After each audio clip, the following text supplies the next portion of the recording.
to market, one girl as a bride, home again, Lord by her side. To market, I'll be no man's wife. I'll write poems instead, and make my own life. Thalia Aubrey.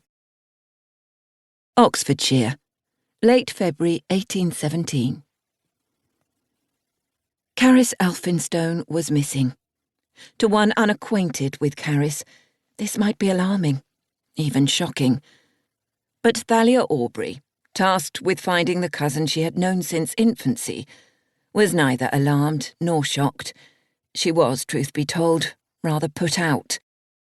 She settled her bonnet on her golden curls and set off toward the gardens in a huff, her half-boots crunching across the gravel rather more loudly than was ladylike.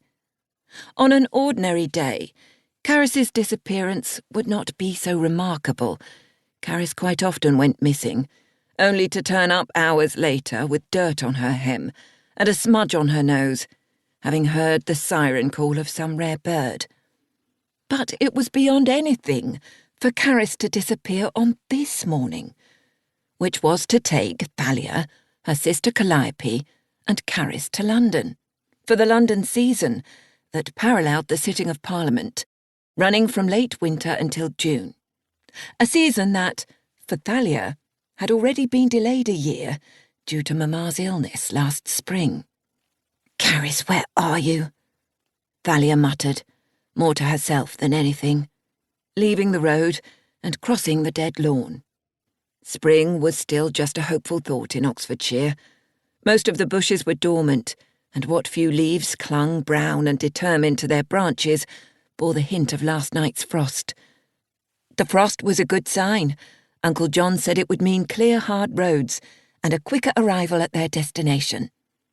But what good were frost and clear roads if Charis would not appear? Thalia cleared the corner of the house and spotted the hedges that surrounded the garden.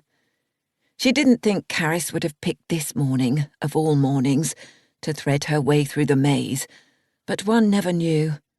Perhaps she'd spotted some new insect among the twisting paths, but surely it was too early in the year for bugs. The windows of Elphinstone Manor winked at Thalia in the morning light. Her aunt and uncle's manor house had often proved a sanctuary for her, when her father's crowded parsonage had become too much, though its vastness didn't feel very sanctuary-like at the moment, since Charis might be hiding anywhere.